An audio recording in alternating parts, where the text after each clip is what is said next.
Bonjour, bienvenue à Question de croire, un podcast qui explore la foi et la spiritualité, une question à la fois. Cette semaine, qu'est-ce que le sacrement du baptême?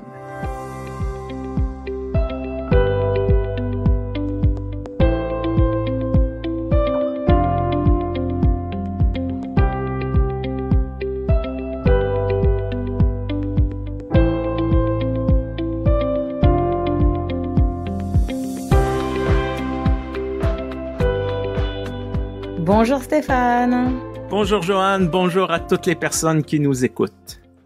Le sacrement du baptême. Alors, il s'est passé un truc sacrément rigolo, petit jeu de mots, à la paroisse Sous les Platanes, où nous sommes maintenant dans notre 9e année, Amaury comme pasteur, moi comme femme de pasteur et théologienne. C'est qu'il y a à peu près 2 ou 3 ans, on a eu un baptême par immersion pour la première fois de notre ministère. Bien sûr, il y en avait eu avant nous. Alors, grande discussion au conseil presbytéral, bien sûr, je n'étais pas, mais on m'a raconté, puisque ça, c'est une discussion un peu publique, dans le sens où ça intéresse tout le monde. Comment est-ce qu'on va pratiquer ce baptême par immersion? Et puis, il y en a un qui avait une grande piscine. Alors, allez, on y va. Alors, on avait notre grande piscine qui était installée dans le jardin du presbytère. Ça, c'était assez rigolo. Et puis, le jour même, c'était vraiment hyper touchant. C'était une jeune femme avec toute sa famille. Il y avait une grande assemblée. Elle avait tout son groupe de copains qui était là, plus le groupe de jeunes de la paroisse.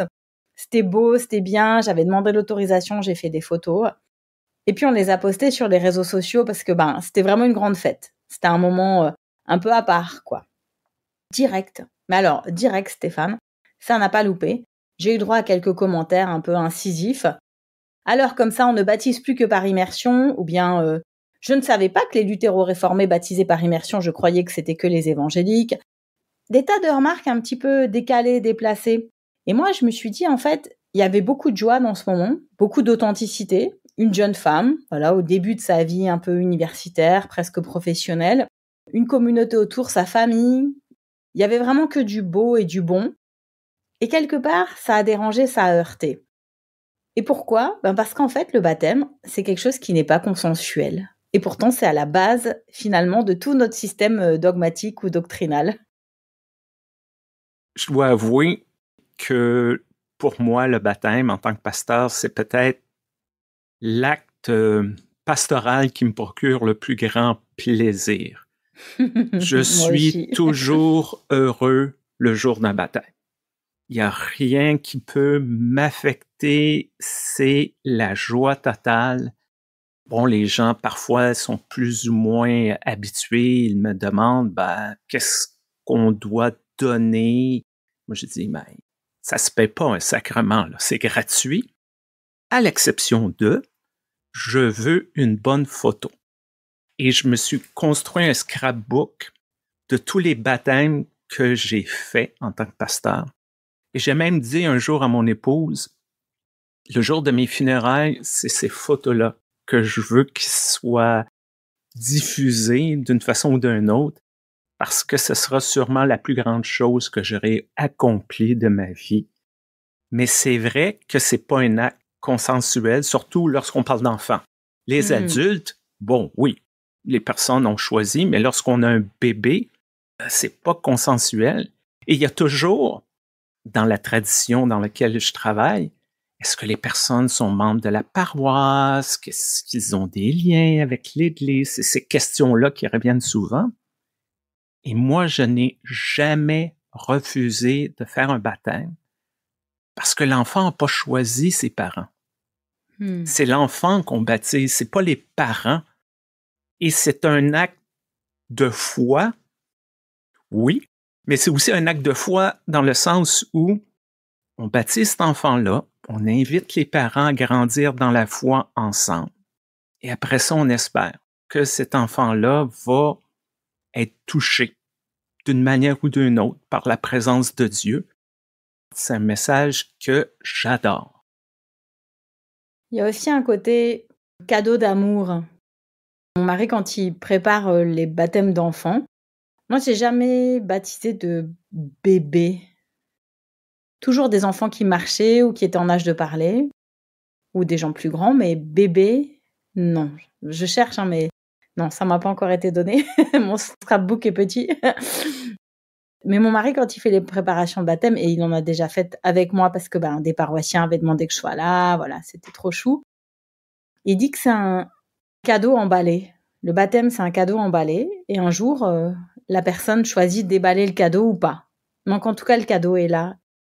Et il y a ce côté acte d'amour, quoi. Il y a de l'amour dans tout ça. Mais c'est vrai que d'un point de vue biblique, il y a une fois de plus plein de perspectives sur ce baptême. Il y a Jésus qui le reçoit de son propre cousin. Moi, déjà, je trouve ça hyper beau, hyper émouvant. La façon dont ça se fait. Jésus qui demande à Jean-Baptiste de le baptiser. Il y a après le côté on baptise toute une maisonnée dans la Bible, avec un côté un peu radical, un peu chef de famille. Tout le monde doit se faire baptiser, voilà, on réfléchit pas. Il y a toutes ces questions-là de est-ce qu'on baptise les bébés ou pas? Alors c'est vrai, hein, pourquoi est-ce qu'il y a toutes ces zones un peu non consensuelles, voire conflictuelles? Et puis aussi, pourquoi est-ce qu'il y a plusieurs compréhensions de comment baptiser? C'est vrai que souvent les gens nous disent, mais finalement, qu'est-ce qui est biblique? Il y a l'immersion qui est biblique, il y a l'aspersion qui est biblique, il y a le baptême d'Esprit Saint qui est aussi biblique, hein, c'est vrai. Et puis j'ai même découvert que dans des lieux où il n'y a plus d'eau, par exemple dans des lieux très reculés dans le désert, il y a un temps où il y avait des sortes de confréries ou bien des ordres religieux qui baptisaient dans le sable parce qu'on ne pouvait pas gâcher de l'eau et qu'il fallait baptiser des gens. Donc c'est vaste comme sujet. Et puis parfois, ça devient tellement conflictuel alors que c'est que de l'amour à la base. Ton anecdote de baptiser avec le sable me fait penser, j'étais au collège théologique, on lisait justement les ressources et les politiques de l'Église unie du Canada sur les sacrements. Et il y avait une phrase pour le baptême, c'était l'utilisation visible de l'eau.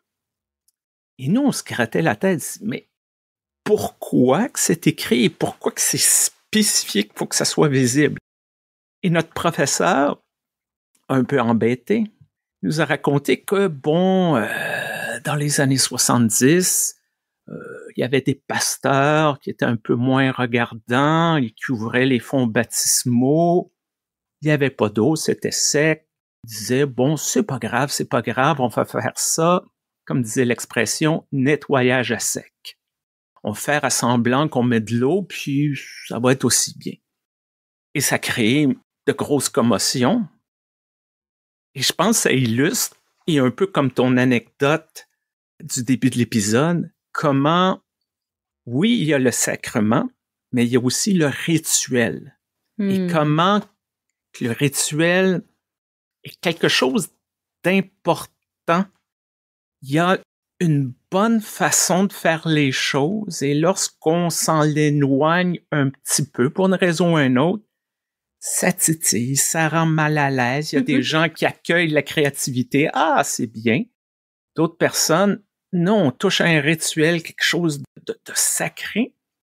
Et encore une fois, on se pose la question, est-ce que le sacrement est dans le rituel ou dans l'esprit, dans l'acte d'accueillir cette personne-là dans la grande famille de Dieu?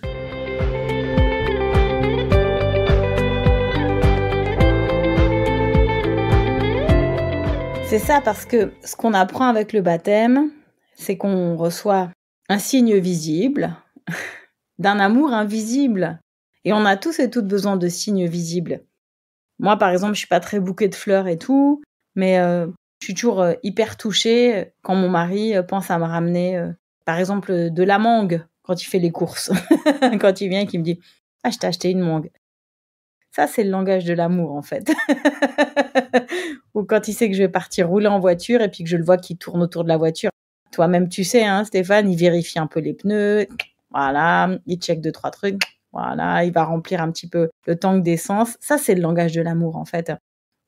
Et finalement, ce baptême, pour moi, c'est un langage de l'amour de Dieu envers celles et ceux qui sont là et qui se réclament de cette force d'amour, quoi, et de cette révélation.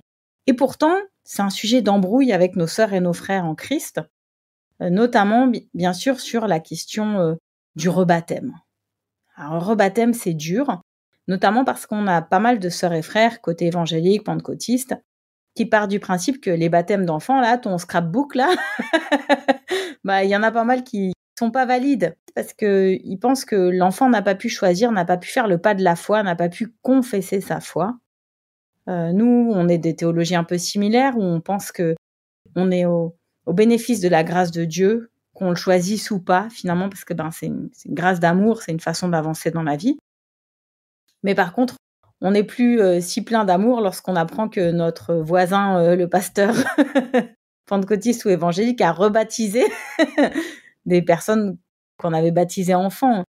Alors, ouais, on a des moments comme ça où on oublie un peu cet amour et puis on a des querelles entre nous, c'est vrai. Mais d'un autre côté, est-ce que ça fait sens pour toi le rebaptême? Pour moi, ça reste un peu un point d'interrogation.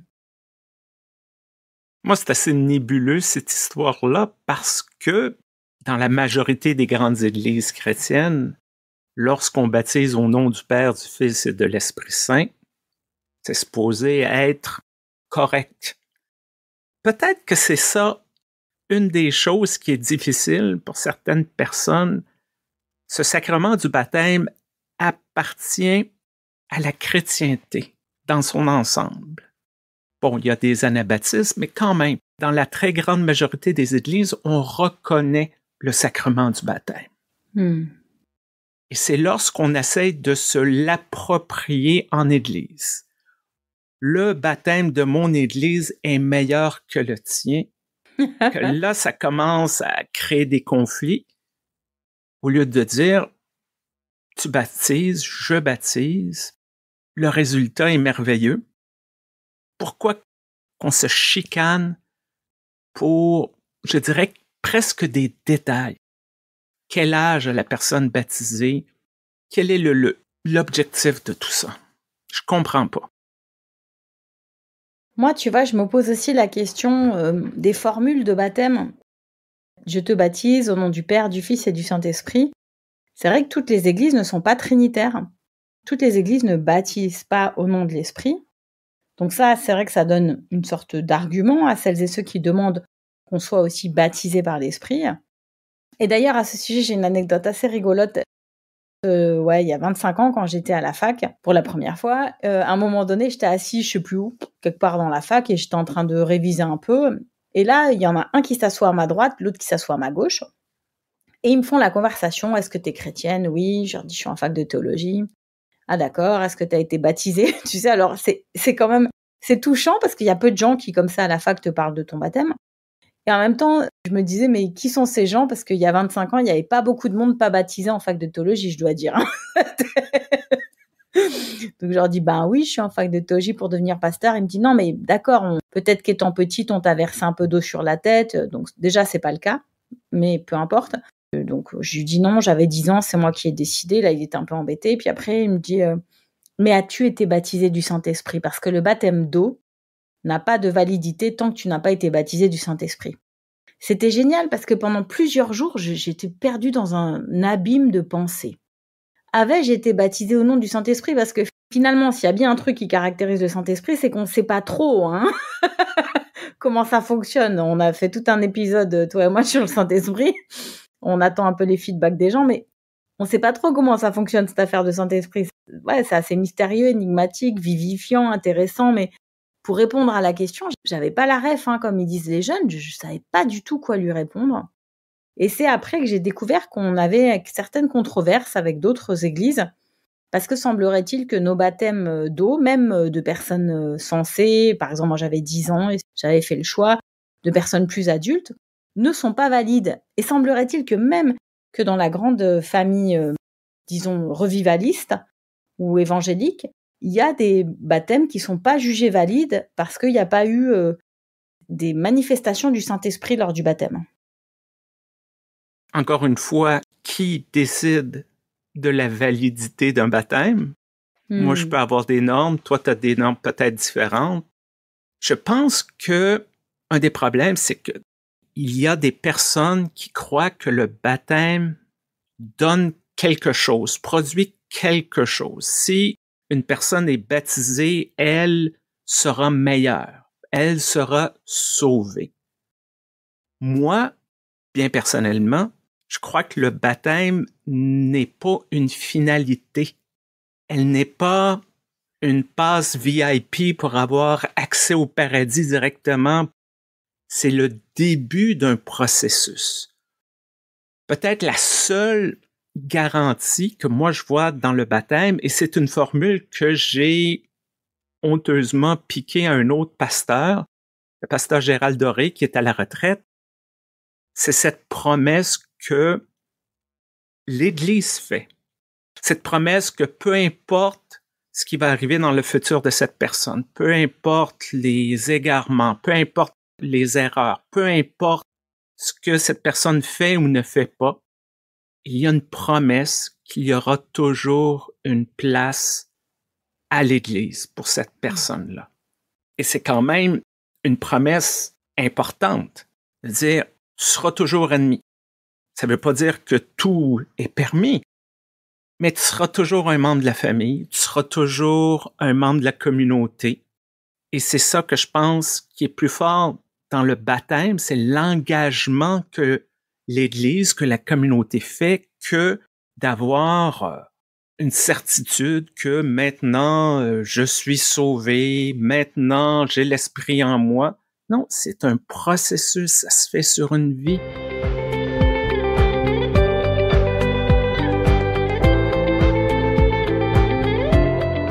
Parce que c'est vrai que qu'est-ce que ça change le baptême? Alors moi, pour moi, c'était clair, tout ce que tu dis là. J'avais 10 ans, j'étais pas baptisée, mais j'avais été présentée à Dieu. Je voulais pas continuer sans être baptisée. J'allais à l'église, même de ma propre volonté. Très tôt, moi, j'ai bien aimé aller à l'église. C'est vrai que j'avais pas de frères et sœurs directs, en tout cas. J'avais beaucoup de frères et sœurs d'adoption un peu autour de moi. Et donc, du coup, aller à l'église, pour moi, c'était un peu la certitude d'être entourée de plein de gens. Puis, il y avait souvent le dimanche des familles avec des enfants. Voilà, ça rencontrait un besoin chez moi. Et je voyais qu'il y avait des baptêmes d'enfants. Et il y a un moment donné où j'ai dit à mes parents, en fait, moi, j'aimerais bien être baptisée. Et ça me semblait important dans ma vie. J'avais un manque quelque part. Et j'ai beaucoup aimé le fait de savoir que je ferais toujours partie de cette communauté. Après, c'est pas aussi simple que ça, parce que, par exemple, là, si je vais dans mon église de baptême, la plupart des gens, ils savent plus du tout qui je suis. Mais ça prend du temps pour comprendre que l'église, c'est un concept universel. Et que l'église, c'est aussi ce que moi j'en fais à mon niveau pour avoir ma communauté de foi dans laquelle j'arrive à me sentir bien aussi. Ouais, ça prend du temps, mais il y a un potentiel qui est là. Il y a une possibilité d'exploiter ce potentiel. Et des fois, je me demande, est-ce qu'on exclut les autres quand on dit qu'on est le peuple des baptisés? Est-ce que du coup, c'est un petit langage pour dire « on est baptisé, pas vous, tin, tin, tin, tin, tin ». Ou est-ce qu'on tend la main pour dire, voilà, on est le peuple des baptisés, mais franchement, c'est pas parce qu'on est mieux que vous, hein. C'est parce qu'on a besoin de se sentir relié par quelque chose. Alors voilà, ça va dépendre aussi de notre perspective. Et puis, j'ai encore une question un peu clivante. Aujourd'hui, je suis venue avec une liste de questions, puis je les soumets comme si tu étais un grand spécialiste en dogmatique. Mais c'est aussi pour que peut-être nos auditeurs, auditrices nous écrivent. Les judéo-chrétiens. Il y a parmi les judéo-chrétiens ou des juifs messianiques. Il y en a qui sont baptisés et d'autres pas, si j'ai bien compris. Il y en a qui restent juifs, qui se baptisent, d'autres qui restent juifs, qui se baptisent pas mais qui suivent le Christ. Alors, est-ce qu'ils sont inclus ou pas dans notre peuple? Parce que nous, on est le peuple des baptisés. Donc moi, je me pose plein de questions aussi sur tout ce qui est à la marge, tout ce qui est un petit peu borderline, tout ce qui est pas tout à fait défini. C'est quoi tous ces baptêmes? Ça veut dire quoi? Je suis peut-être la mauvaise personne pour poser cette question-là. Personnellement, tout ce qui semble ressembler à un club privé, ça me tombe sur les nerfs. Jésus n'a pas dit former des petits clubs privés, puis avec des cartes de membres, puis avec des règles strictes d'adhésion. Non, allez, baptisez de par le monde. Si la personne veut être baptisée, on y va.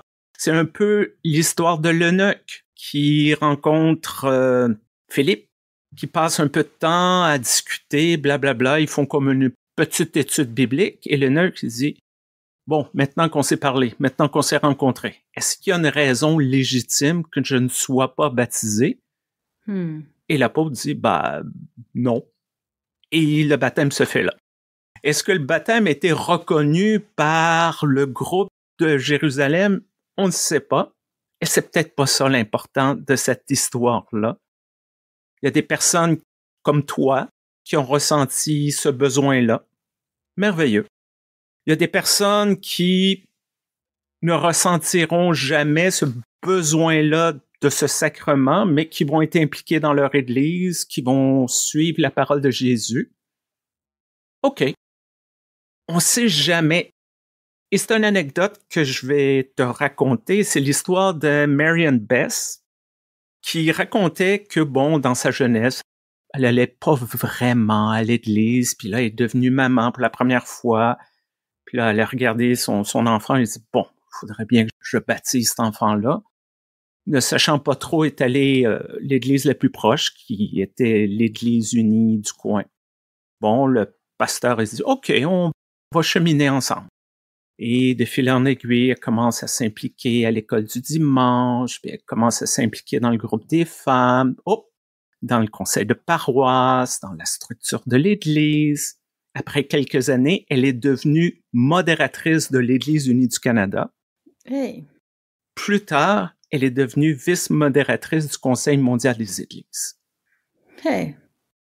Moi, cette histoire-là, c'est qu'est-ce que l'Église de Dieu aurait perdu si le pasteur, au début de l'histoire, a dit « Ah non, on ne te connaît pas, t'es pas membre ici, tu fais pas partie du club sélect des initiés. » On parle beaucoup de foi, de possibilités, d'ouverture.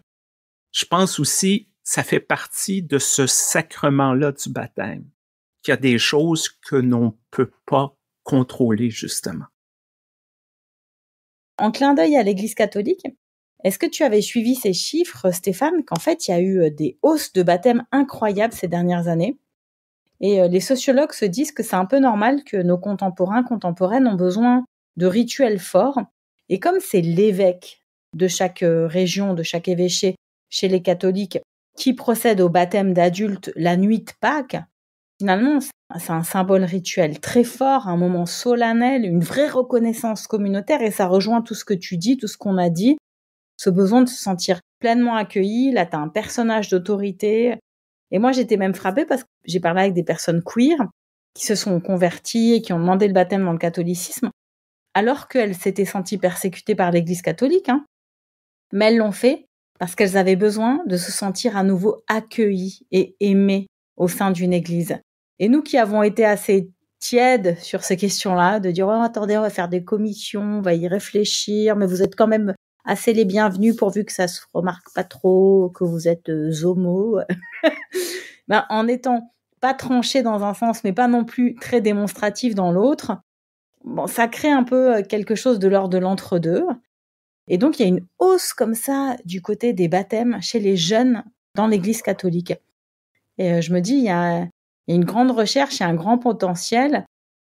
Je boucle un peu ma boucle et finalement, je trouve ça bien qu'il y ait des endroits où on se donne la possibilité de construire la grande piscine et de répondre aux demandes de ces jeunes qui demandent parfois des baptêmes par immersion, des baptêmes dans le lac, comme on en fait à Genève ou à Lausanne, des moments rituels forts, assez visibles, un peu publics, et puis qui rappellent que le baptême n'appartient à personne et qu'il est là pour tous et toutes, quoi. Alors, écrivez-nous, dites-nous en plus sur vos beaux moments de baptême, de souvenirs. Voilà, si c'était par immersion, aspersion, Saint-Esprit, rebaptême. À sec. À sec, tenez-nous informés. Tout nous intéresse. Merci Stéphane pour cette discussion, comme toujours, qui me touche, qui me remue, qui me dérange, donc qui me permet d'avancer, qui me déplace. Voilà, c'est le moment des remerciements, je crois. Merci Joanne, merci à toutes les personnes qui écoutent. Si vous avez des questions, si vous avez des commentaires, comme dit Joanne, écrivez-nous, on adore vous lire. questiondecroire@gmail.com. Merci à l'Église unie du Canada, notre commanditaire, qui a un site Internet www.moncredo.org ou notre podcast, mais aussi des blogs, des vidéos qui posent des questions sur la foi et la spiritualité sont là, sont faits pour ouvrir la discussion. Merci beaucoup, Joanne, et à très bientôt. À bientôt!